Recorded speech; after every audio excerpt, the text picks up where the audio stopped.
با سلام به همه دانش آموزان خوبم. خسته نباشید، انشاءالله که سلامت باشید و امروز همراه من باشید برای مبحث دیگه‌ای در مورد تغییر در اطلاعات وراثتی و بخشی از زیست 3 در کتاب سال 12. تغییر در اطلاعات وراثتی ببینیم یعنی چی، با تمام اون مطالبی که در بخش همانندسازی DNA گفتیم، در رونویسی و ترجمه. ببینیم که اطلاعات وراثتی اگر تغییر کنه چه تغییری در فنوتیپ به وجود میاد، چه ارتباطی بین این دوتا وجود داره و سایر مطالبی که مربوط به این بخش میشه.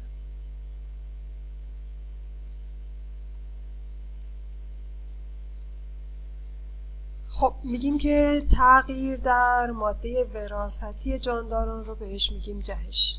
جهش اگه یادتون باشه توی قسمت همانندسازی DNA میگفتیم زمانی که DNA شروع میکنه به همانندسازی 2 آنزیم وارد عمل میشن. یا آنزیم هلیکاز بود که پیچ DNA رو باز میکرد، پیوند هیدروژنی بین بازهای آلی مکمل رو میشکست و 2 رشته پولینوکلئوتید رو از همدیگه جدا میکرد.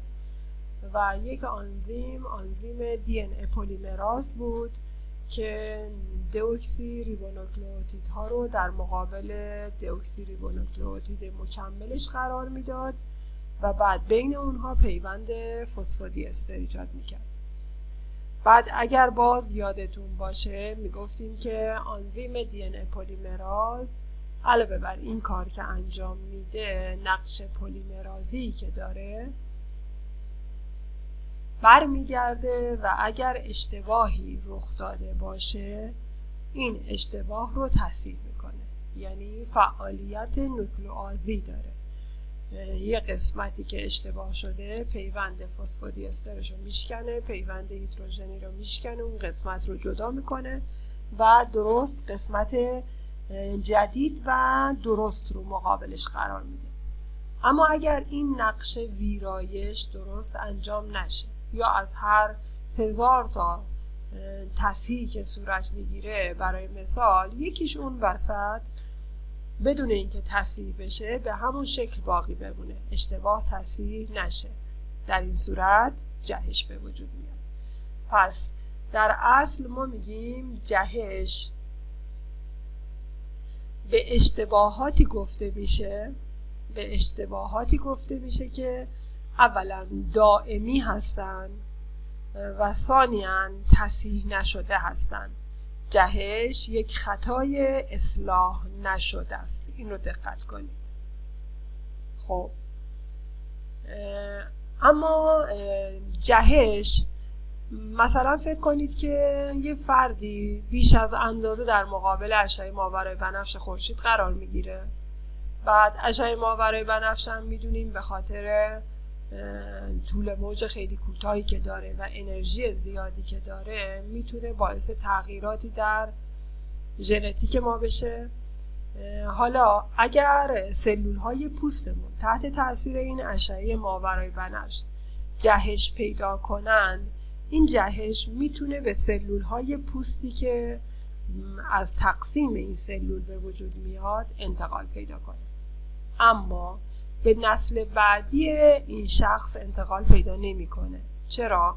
چون ما گفتیم که ارتباط بین نسل ها از طریق گامت ها برقرار میشه، اسپرم و تخمک، گامت های پدر و مادر، و زمانی جهش توی پدر و مادر میتونه به نسل بعدی انتقال پیدا کنه که این جهش در DNA گامت ها باشه. پس اگر جهش در دنای گامت ها باشه میتونه به نسل بعدی انتقال پیدا کنه. این نکته رو هم خیلی دقت کنید. خب به همین دلیله که همه جهش هایی که اتفاق میفته به نسل بعد منتقل نمیشن.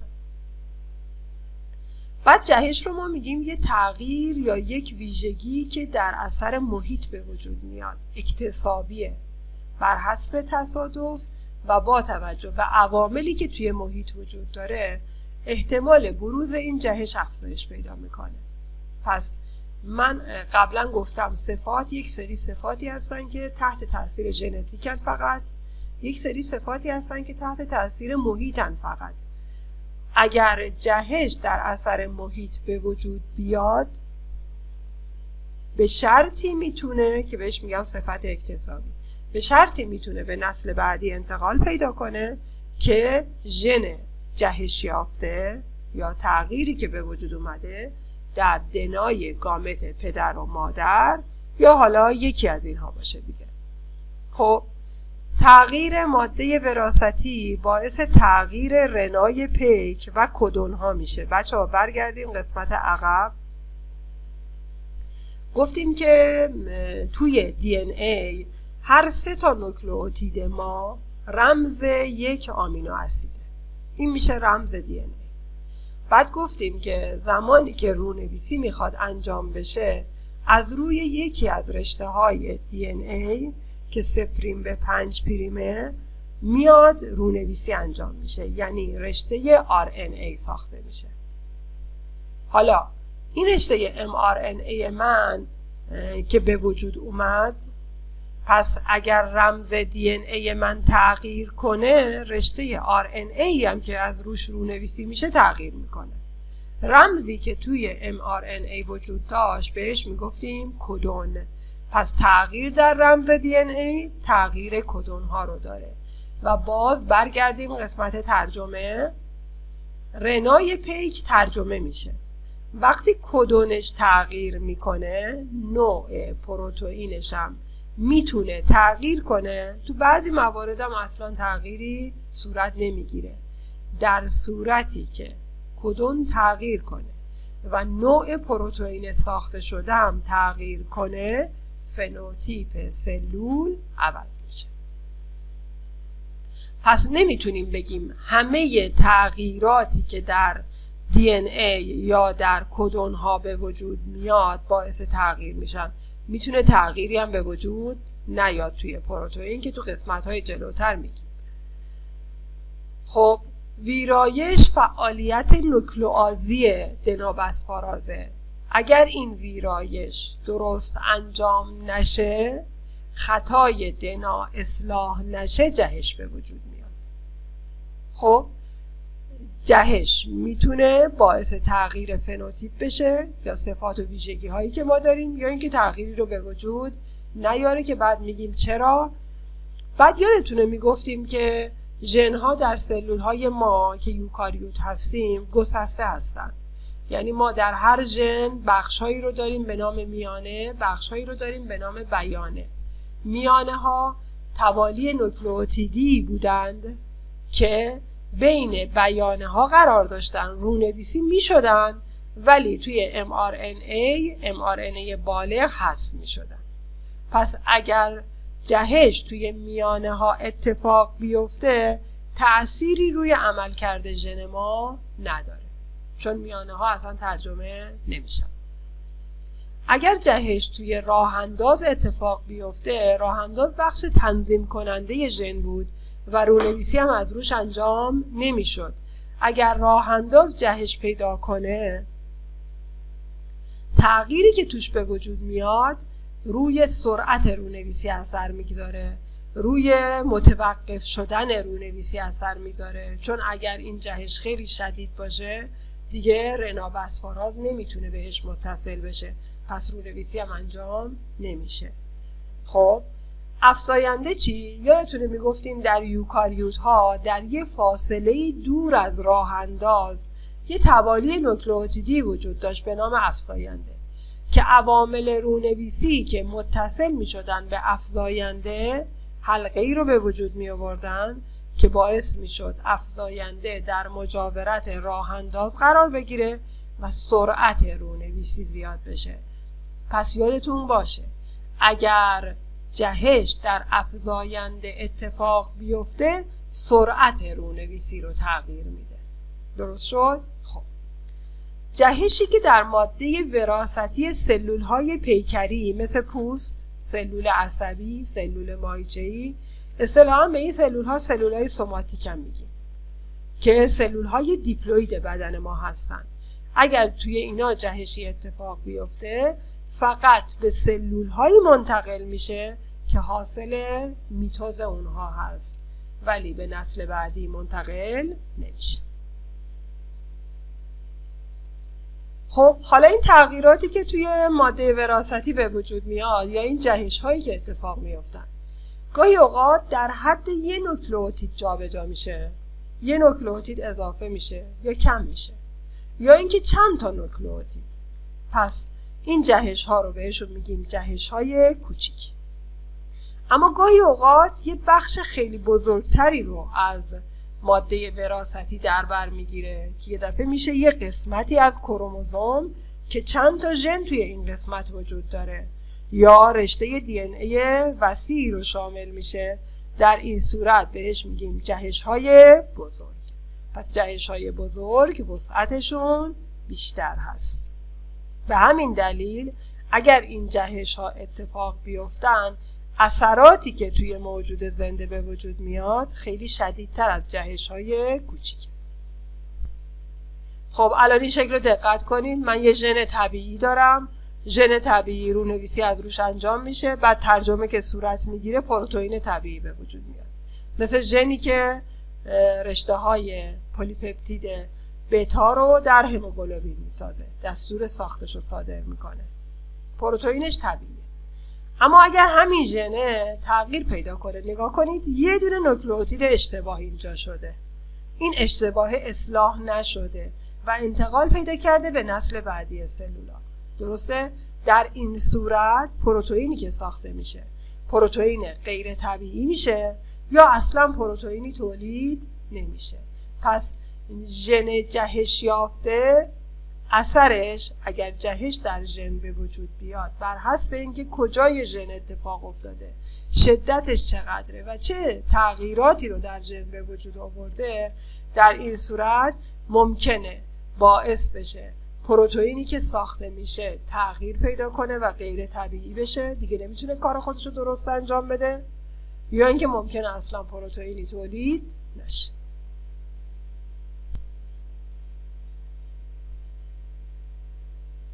خب جهش های کوچیک رو گفتیم به یک یا چند نوکلئوتید ختم میشن.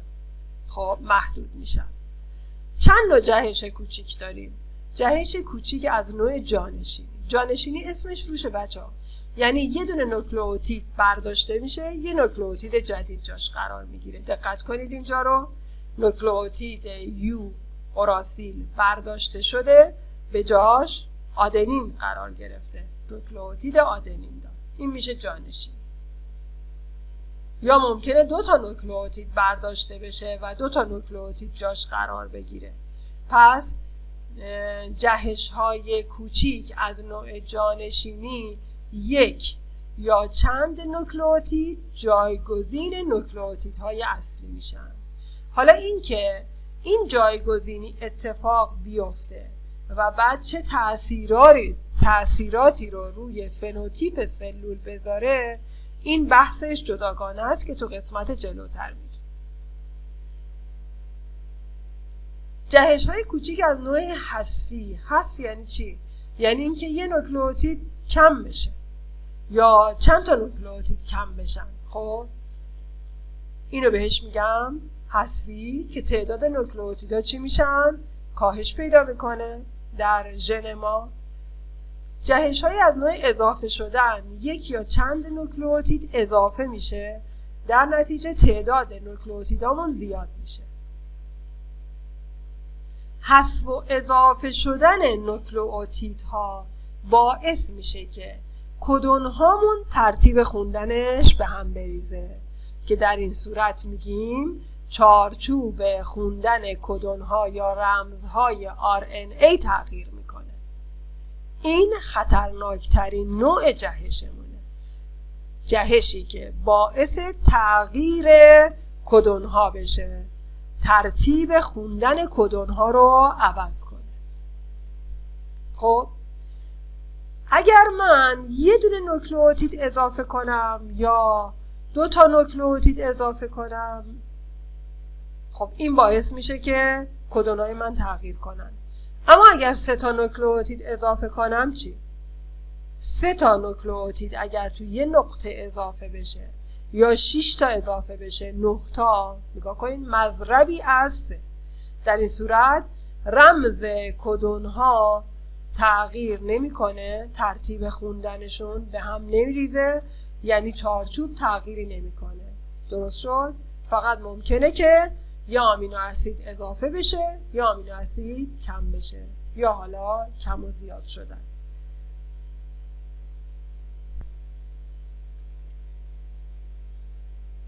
خب حالا من با شکلایی که نشونتون میدم تأثیر هر کدوم از این جهش ها رو بهتون میگم. نگاه کنید، الان اینجا جهش از نوع حذفی هست که باعث تغییر چارچوب شده.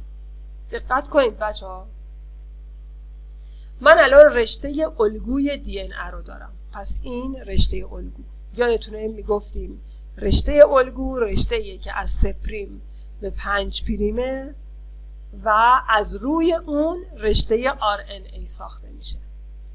حالا توی این رشته الگو 3 تا نوکلئوتیدهای من تشکیل رمزهای دی ان ا رو میدن. CAT رمز دی ان ای برای آمینو اسید هیستیدینه. خب این هی تکرار شده. 3 تا که این نوکلئوتیدا رو جدا میکنم همشون رمزا شبیه به هم دیگه است، پس بر رمز یک نوع آمینو اسیده. حالا بین آمینو اسیدها اینجا تو مرحله ترجمه پیوند پلی‌پپتید تشکیل شده. بچه‌ها الان توی این شکل من اومدم ترتیب قرار گرفتن آمینو اسیدها رو از روی رشته الگو نشون دادم، ولی اصلش این نیست دیگه. اصلش اینه که از روی این رشته الگو باید رشته mRNA ساخته بشه، کدونا به وجود بیان، بعد mRNA بره توی سیتوپلاسم روی ریبوزوم ها، در مرحله ترجمه آمینو اسیدهای هیستیدین کنار هم دیگه قرار بگیرن، پشت سر هم. در نتیجه این میشه یک رشته پلی‌پپتید. حالا اومده دقت کنید بچه‌ها، یه دونه نوکلئوتید آدنین دار حذف شده. از کجا حذف شده؟ الان این حذف شده. خب حالا اگر بخواید دوباره 3 تا رمزا رو جدا کنیم چه اتفاقی میفته؟ 3 تای اولی سر جای خودش هست، 3 تای دومی سر جای خودش هست، 3 تای سومی هم هست. تا اینجا هیچ اتفاقی نمیفته، تا اینجا هیچ اتفاقی نمیفته. اما از اینجا به بعد یه دونه از این وسط کم شده. الان دیگه ترتیب کدونای من به هم ریخت، چارچوب کدونا تغییر کرد. الان دیگه من اینجا کدونی که اینجا دارم یا رمز دی ان ای که اینجا دارم CTC هست. دیگه این رمز هیستیدین نیست، رمز یک آمینو اسیدیه به نام لوسین. خب یا ATC. ببینید الان این رمزهایی که من 3 تا دارم جدا میکنم، چارچوب خوندنش با این بالایی‌ها عوض شده، تغییر کرده. در نتیجه 3 تا آمینو اسیدهای جدید رو در رشته پلی‌پپتید قرار میده. پس این توالی آمینو اسیدی که در اثر حذف یک نوکلئوتید آدنین دار به وجود اومده غلطه و همین باعث میشه عملکرد پروتئین من اختلال توش به وجود بیاد. همون اتفاقی که در رشته بتا هموگلوبین اتفاق میفته و یا آمینو اسید جاش تغییر میکنه، در نتیجه هموگلوبین حالت ناهنجار پیدا میکنه و بیماری کمخونی داسی شکل رو به وجود میاره. خب پس متوجه شدید؟ در این صورت من میگم تغییر چارچوب.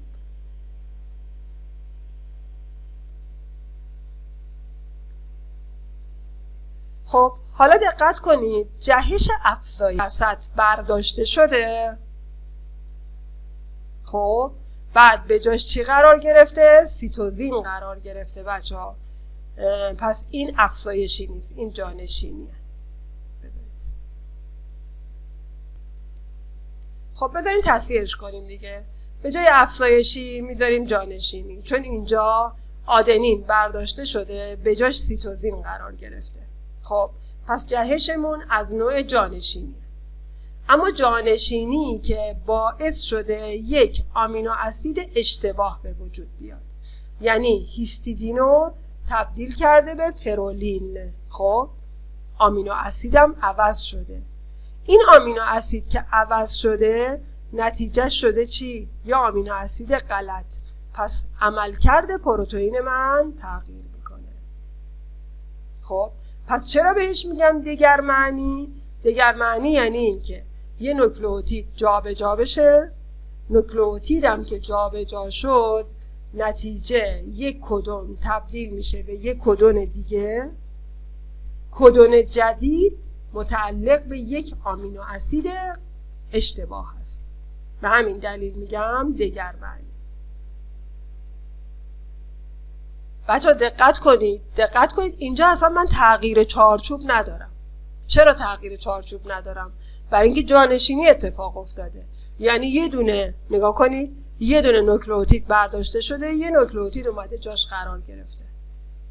دیگه نحوه خوندن این رمزا تغییری نکرده.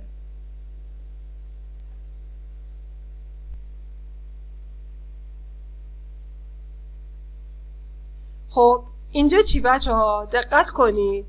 الان بین گوانین و آدنین نوکلئوتید سیتوزین دار برداشته شده، به جاش نوکلئوتید تیمین دار قرار گرفته. یه جابجایی توی نوکلئوتید سیتوزین انجام شده و جایگزینی صورت گرفته. خب اینم جهش از نوع جانشینی هست. خب حالا دقت کنید. من به این جهش میگم جهش بی‌معنی. چرا؟ به خاطر اینکه چرا بهش میگم جهش بی‌معنی؟ به خاطر اینکه جابجایی این دوتا نوکلئوتید باعث شده که رمزی که اینجا توی دی ان ای به وجود اومده، یعنی رمز CAG که مربوط به این آمینو اسید بوده، تبدیل بشه به رمز TAG که اگر من از روی این کدونش رو بنویسم که مکمل این هست، میشه کدون پایان. این کدون پایان که به وجود بیاد دیگه پروتئینی ساخته نمیشه. به همین دلیل بهش میگم جهش بی‌معنی. پس سکانس اشتباه، توالی اشتباه باعث کوتاه شدن پروتئین میشه. چرا؟ چون جهشی که اتفاق افتاده باعث تشکیل کدون پایان میشه. کدون پایان رشته پلیپپتید رو قطعش میکنه. الان اینجا 1 2 3 4 5 6 7 آمینو اسید کنار هم دیگه قرار گرفتن، پشت سر هم دیگه. ولی وقتی جهش اتفاق افتاده، بعد از اینکه 3 تا آمینو اسید قرار گرفت، کدون پایان میاد. کدون پایان هم باعث میشه که ساخت پلیپپتید قطع بشه. پس این جهش از نوع جهش جایگزینی از نوع بی‌معنی هست. خب من یه وقتایی جهشم رو بهش میگم جهش خاموش، سایلنت. موتاسیون سایلنت. جهش خاموش. جهش خاموش یعنی چی؟ دقت کنید. در یه نوکلئوتید تغییر به وجود میاد، بعد باعث تغییر در آمینو اسید نمیشه. چرا همچین اتفاقی میفته؟ به خاطر اینکه نوکلئوتیدی که جابجا میشه باعث میشه رمز دنا تبدیل به یه رمز دیگه‌ای بشه و هر این رمز جدیدی هم که به وجود میاد مربوط به همون آمینو اسید اولیه. مثال بزنیم توی شکلی که الان اینجا براتون کشیدم. این رمز متیونین، رمز گلیسین، رمز آلانین، درست شد تا اینجا، رمز لوسین. خب حالا اگه دقت کنید نوکلئوتید آدنین دار جهش پیدا کرده، جابجا شده با نوکلئوتید گوانین دار. خب این رمز TTA تبدیل شده به TTG، هم TTG هم TTA هر دوتا رمز لوسین هستن. پس دقت کنید جهش از نوع جابجایی جانشینی اتفاق افتاده ولی نوع آمینو اسید تغییری نکرده. اینو بهش میگم جهش خاموش. خب وقتی نوع آمینو اسیدم تغییر نکنه رشته پلیپپتیدی هم تغییری نمیکنه، در نتیجه روی فنوتیپ اثری نداره. خب یه بار دیگه بچه ها دقت کنید، این رشته DNA نرمال، این DNA. بعد از روی رشته DNA که این رشته شو در نظر گرفته به عنوان رشته الگو، خب از روی این اومده mRNA ساخته شده. از جایی ترجمه صورت میگیره و من کدونامو مشخص میکنم که چی باشه؟ IUG باشه، یعنی کدون آغاز، آمینو اسید متیونین. خب حالا از IUG سه تا جدا میکنم، کدونام سه تا جدا میشه تا برسم به کدون پایان که حالا اینجا مشخص نیست. برای هر کدون آمینو اسیدشو مشخص کردم. حالا بیایم جهش اتفاق افتاده. جهش توی رشته الگو اتفاق افتاده. دقت کنید اینجا بین دوتا تیمین اومده یه سیتوزین اضافه شده. خب این میشه جهش از نوع اضافه شدن. خب حالا سیتوزین اینجا اضافه شده، از روی این رونویسی انجام شده. دقت کنید همونجا مقابل سیتوزین گوانین قرار گرفته، یعنی توی رشته mRNA من یه دونه گوانین اومده این وسط اضافه شده. حالا دقت کنید این ستای دوم، کدون سوم، کدون چهارم و کدون پنجم. تا اینجا 5 تا آمینو اسید اول من مشکل ندارن، اما از آمینو اسید ششم، کدون ششم، به خاطر اینکه یه دونه اینجا اضافه شده دیگه چارچوبم به هم میریزه. درست شد؟ چارچوب به هم میریزه. بر اساس چارچوب جدید من دارم کدونامو جدا جدا میکنم تا میرسم یه دفعه اینجا به جای اینکه آمینو اسیدهای بعدی قرار بگیرن طبق رشته بالایی، کدونم تبدیل میشه به کدون UAA که کدون پایانه. اینجا رشته پلیپپتید من متوقف میشه. نگاه کنید چند تا آمینو اسید رو نداره، طول رشته پلیپپتیدم کوتاه شده.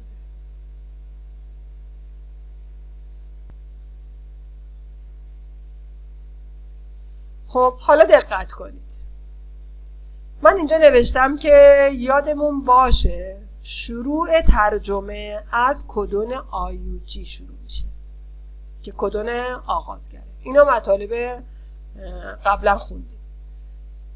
پایان ترجمه با کدونای پایان. هر رشته پلیپپتید هم با آمینو اسید متیونین شروع میشه. دقت کنید اینجا الان متیونینه، اینجا متیونینه، اینجا متیونینه.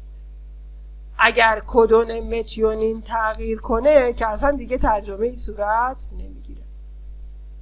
اضافه شدن 1 یا 2 نوکلئوتید باعث اضافه شدن رشته پلینوکلئوتید من میشه و چارچوب خواندن کدون ها رو تغییر میده. خب حالا نگاه کنید بچه‌ها، نگاه کنید الان. خب دقت کنید این الان mRNA طبیعی. IUG رو پیدا کردم، کدون آغاز، متیونین قرار میگیره. حالا سه تا جدا میکنم تا میرسم به UAA که کدون پایان. اما حالا اومده اینجا یه دونه نوکلئوتید خارج شده، یعنی حذف اتفاق افتاده. نگاه کنید، 3 نوکلئوتید اوراسیل دار بوده، حالا شده 2 اوراسیل، سومی جدا شده. خب یه دونه نوکلئوتید کم شده. از اینجا به بعد چارچوب خوندن نوکلئوتیدها و کدون ها هم تغییر کرده. این 3 1 2 3 شده یک کدون، رمز این آمینو اسید 1 2 3 میشه یک کدون، رمز این آمینو اسید. الان دیگه اینجا من کدون پایان ندارم بچه‌ها. درست شد؟ پس رشته پلی‌پپتیدم میتونه همینجور ادامه پیدا کنه تا برسم به کدون پایان. اما اینجا چی؟ اومده یه دونه اوراسیل اضافه شده. خب کجا اضافه شده؟ بعد از کدون آغازم. در این صورت این آیوجی که سر جای خودش هست میاد که ترجمه شروع بشه، به خاطر اضافه شدن این اوراسیل اینجا UAA به وجود میاد که کدون پایان. رشته پلی‌پپتید چی میشه؟ متوقف میشه، ساختش متوقف میشه. اینو بهش میگیم جهش از نوع اضافه شدن و بی‌معنی دیگه رشته پلی‌پپتیدی ساخته نمیشه. بعد گفتم اگر تغییر چارچوب باعث تشکیل کدون پایان بشه، طول رشته پلی‌پپتید کوتاه میشه، مثل اینجا و اضافه شدن 3 نوکلئوتید یا مضربی از 3 چارچوب خوندن کدونا رو تغییر نمیده. بچه ها دقت کنید، اگه اینجا به جای اینکه یه دونه اوراسیل اضافه بشه 3 اوراسیل اضافه میشد، یعنی یه کدون کامل اضافه شده بوده. خب پس دیگه چارچوب خوندن من تغییری نمیکنه، فقط یه دونه آمینو اسید تو رشته پلی‌پپتیدم اضافه تر میشه. یا اگر 3 نوکلئوتید با هم برداشته میشد، یه دونه آمینو اسید چی میشد؟ کم میشد. نگاه کنید AAG، این 3 با هم برداشته بشن، حذف بشن، پس این آمینو اسیدم چی میشه؟ حذف میشه. طول رشته پلی‌پپتیدم کوتاه میشه. به اندازه چقدر؟ 1 رشته، 1 آمینو اسید.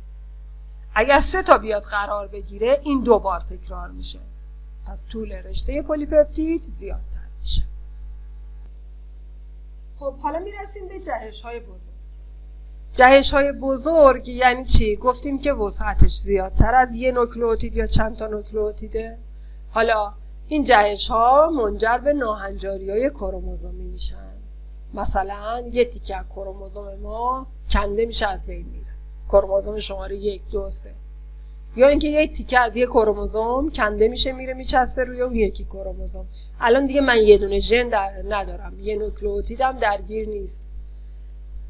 اگر یه قسمتی از کروموزوم جابجا بشه، اون قسمت چندین ژن داره. پس با جابجا شدن چندین ژن، اون وقت فنوتیپ ما تغییرات خیلی شدیدتری نشون میده. ناهنجاری‌های کروموزومی رو به 2 شکل تقسیم میکنیم. یه وقتایی هست تعداد کروموزوم‌ها کم و زیاد میشه که سال قبل خوندیم. تعداد کروموزوم‌ها موقعی که گامت‌ها میخوان به وجود بیان، در مرحله آنافاز 1 یا آنافاز 2 این اتفاق میفته و باعث میشه که گامت‌هایی به وجود بیاد که کروموزوماش از حد طبیعی بیشتره یا کمتره. حالا اگر تغییر در تعداد کروموزوم‌های آتوزوم اتفاق بیفته، مثل سندروم داون که شما داشتید پارسال، خب که بهش میگفتیم تریزومی 21، کروموزوم شماره 21 در یکی از گامت‌ها زیادتر از حد طبیعیه، به جای اینکه یه دونه باشه 2 تاست. حالا این گامتی که تعداد کروموزوم شماره 21ش زیاده، اگر با یه گامت طبیعی لقاح پیدا کنه، فردی به وجود میاد که 3 کروموزوم شماره 21 داره. در این صورت بهش میگیم سندروم داون. سندرومای دیگه یا تریزومیای دیگه‌ای که فراوون هستن، تریزومی شماره 13 هست، تریزومی شماره 18. گاهی اوقات تغییر در تعداد کروموزوم‌های جنسی به وجود میاد. مثلا به جای اینکه کروموزوم X مادر موقع تقسیم میوز از همدیگه جدا بشن، هر کدوم وارد یه دونه گامت بشن، یه سلول بشن، هر دوشون با هم میرن داخل یه دونه سلول. در نتیجه تخمکی که به وجود میاد 2 تا کروموزوم X داره. حالا اگر این تخمک با اسپرم طبیعی ترکیب بشه، در این صورت یه فردی به وجود میاد، جنینی که 2 تا کروموزوم X داره، یه دونه Y داره. بهش میگیم کلاینفلتر. درست شد؟ یا اینکه اگر تخمک بدون کروموزوم X باشه و با اسپرمی ترکیب بشه که کروموزوم X داره و طبیعیه، در این صورت جنینی به وجود میاد که جنسیتش دختر هست ولی یه دونه کروموزوم X بیشتر نداره. بهش میگیم سندروم ترنر. خب کلاینفلترها بچه‌ها دقت کنید که جنسیتشون نره، چون ایگرگ رو دارن. یه نکته هم حالا دقت کنید، اون چیزی که برای ما مهمه توی انسان وجود یا عدم وجود کروموزوم ایگرگه. اگر ایگرگ رو داشته باشیم میشه جنسیت نر، اگه نداشته باشیم میشه جنسیتمون ماده. خب حالا ناهنجاری‌های ساختاری رو داریم که یه دونه کروموزوم چه تغییراتی پیدا میکنه. ممکنه یه قطعش کنده بشه، از بین بره، مثل سندروم فریاد گربه که کروموزوم شماره 5 یه تیکش جابجا میشه، تیکه حذف میشه. جابجایی هست که قطعاتی از 2 تا کروموزوم غیر همتا جابجا میشن با هم دیگه. حالا این جابجایی میتونه یک طرفه باشه، میتونه 2 طرفه باشه. یک طرفه یعنی اینکه یه تیکه از کروموزوم شماره 1 برای مثال کنده میشه، میره روی سر کروموزوم شماره 5 میچسبه. خب اینو بهش میگیم یک طرفه. ولی 2 طرفه یعنی همین اندازه که از این کروموزوم کنده شده رفته روی سر یک کروموزوم دیگه چسبیده، قطعی از اونم میاد جای اینو پر میکنه. واژگونی رو داریم که یک کروموزوم یه تیکش کنده میشه، همونجا سر جای خودش چی میشه؟ معکوس میشه. در این صورت توالی ژن‌ها روی کروموزوم جابجا میشه. و مضاعف شدگی رو داریم که یه قطعی از کروموزوم همتا کنده میشه، قطعی مثلا از کروموزوم شماره 1 کنده میشه، بعد میره میچسبه روی کروموزوم شماره 1 همتاش. در این صورت یکی از کروموزوم های همتا یه قطعشون حذف شده، اون یکی ژن هایی که داره تو اون قطعه 2 بار تکرار شده. خب بچه‌ها دقت کنید، حالا من اصطلاح ژنوم رو به کار بردم. ژنوم میشه مجموعه ژن هایی که داخل هسته سلول های ما وجود داره و همینطور داخل میتوکندریوم. پس میشه مجموعه ژنوم هسته‌ای و ژنوم سیتوپلاسمی و از هر کروموزوم یه دونش رو در نظر میگیرم. خب یعنی اگر من 44 تا کروموزوم آتوزوم دارم، یعنی 22 جفت، ژنوم کروموزوم سلول های من میشه 22 تا رشته دی ان ای. خب ژنوم توی مردها میشه 22 تا آتوزوم دارن به اضافه یه دونه ایگرگ، یه دونه ایکس. چرا من ایکس و ایگرگ رو هر دوشو حساب کردم؟ برای اینکه این دوتا با هم دیگه همتا نیستن. در مورد خانوما چون 2 تا ایکس داریم فقط یکیشو در نظر میگیریم. خب اینا ژنوم هسته‌ایه. ژنوم سیتوپلاسمیمونم یه دونه در نظر میگیریم که داخل میتوکندریمون وجود داره. خب یه سری نکته ها رو دقت کنید بچه‌ها. حواسمون باشه اگر جهش درون ژن رخ بده پیامداش متفاوته. مثلا فکر کنید یه ژنی که سازنده یک آنزیمه، توش جهش اتفاق افتاده. اگر این جهش مربوط به آمینو اسیدهایی باشه که تو جایگاه فعال آنزیم قرار میگیرن، در این صورت جایگاه فعال رو تغییر میده، بعد اتصال پیش ماده به جایگاه فعال اتفاق نمیفته، عملکرد آنزیم مشکل پیدا میکنه. اما اگر جهش توی قسمت‌هایی از ژن اتفاق بیفته که مربوط به آمینو اسیدهای بخش‌های دیگه آنزیم به جز جایگاه فعال میشه باشه، در این صورت روی عملکرد تأثیری نداره.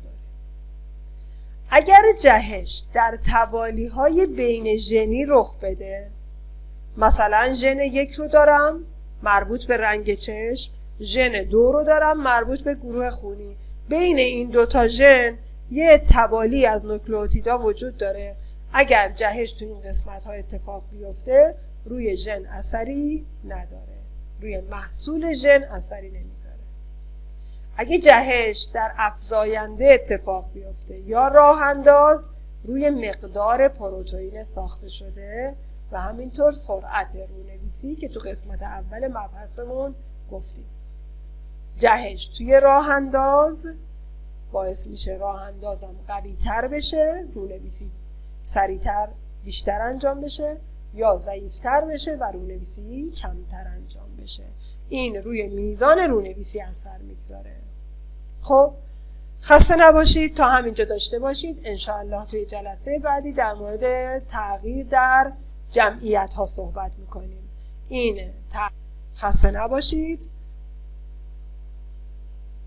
خدا نگهدارتون.